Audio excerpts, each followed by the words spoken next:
Akhirnya perkiraan saya benar kalau Golkar dan PAN bergabung dengan Gerindra mendukung Prabowo sebagai calon presidennya mereka. Nggak sulit melihat kemana kedua partai itu bergabung, karena mereka itu memang sudah nyaman dengan Gerindra sejak dulu. Bahkan di Pilpres tahun 2014, komposisi ketiga partai itu tetap ada di barisan yang sama, dengan Prabowo Subianto sebagai calon presidennya dan Hatta Rajasa dari PAN sebagai calon wakil presidennya. Dan hampir 10 tahun kemudian mereka gabung lagi dan mengusung Prabowo lagi sebagai calon presiden. Wah, hebat Pak Prabowo. Jadi capres terus ya, Pak.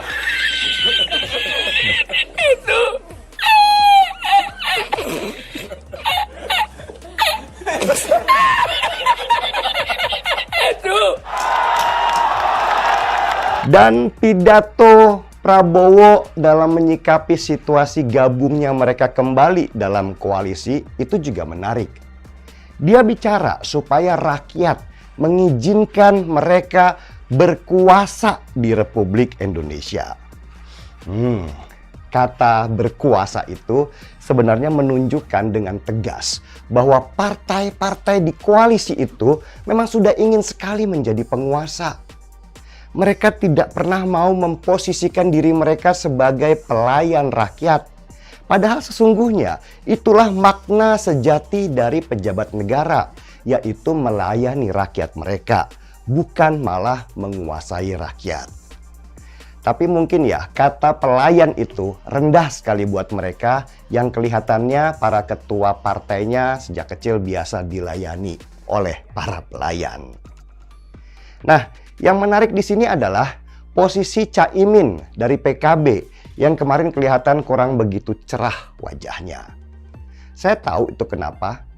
Karena dengan masuknya Golkar dan PAN berarti porsinya PKB dalam pembagian jabatan atau jatah di kabinet mereka nanti akan jauh berkurang. Ya namanya semakin gemuk koalisinya, maka semakin banyak yang harus dibagi. Dan Caimin juga harus sadar kalau dia sekarang bukan pemilik mayoritas. Bahkan bisa jadi mimpinya Caimin untuk menjadi calon wakil presiden itu juga hilang.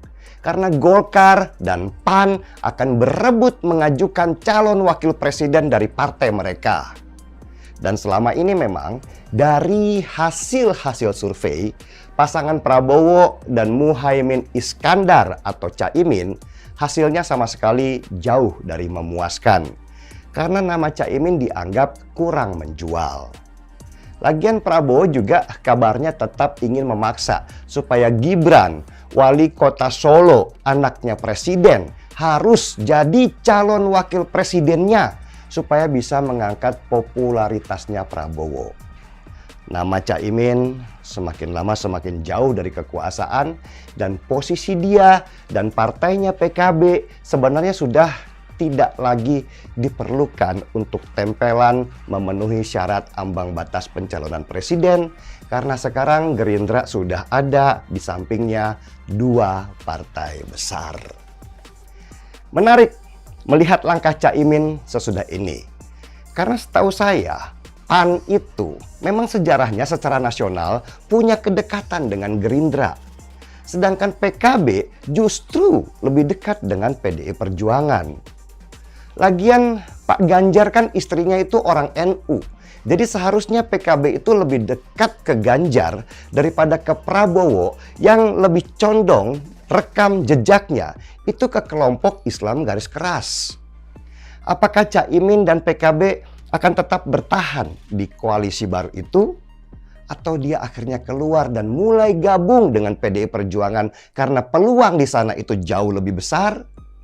Menarik melihat posisi ini yang masih sangat cair sebelum ditutupnya pendaftaran di bulan November nanti.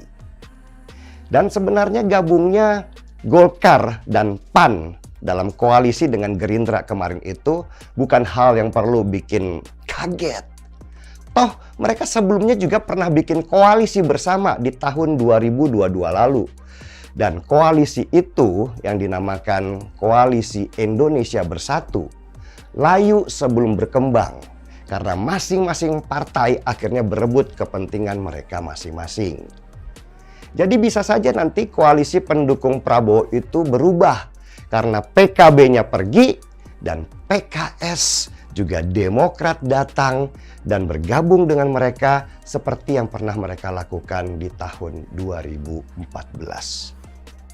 Yang menarik buat saya adalah tanggapan dari Ganjar Pranowo yang sangat santai ketika ditanya oleh wartawan tentang koalisi gemuk itu. Ganjar bilang, itu biasa aja. Tapi dia sambil pakai kaos oblong hitam yang bergambar Jokowi. Itu seperti simbol kalau Jokowi itu sebenarnya tetap ada di Ganjar. Sedangkan koalisi itu hanya klaim-klaim saja bahwa mereka menuruti arahan Presiden Jokowi. Dan Jokowi sendiri sudah membantah kalau dia ikut campur urusan partai dan koalisi.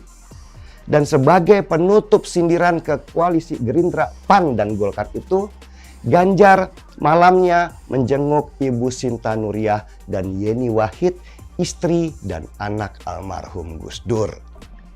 Itu seperti sebuah kontradiksi bahwa di seberang sana kumpul orang-orang yang akan didekati oleh kelompok intoleran, sedangkan di sebelah sini kumpul sesama moderat yang cinta dengan kebangsaan.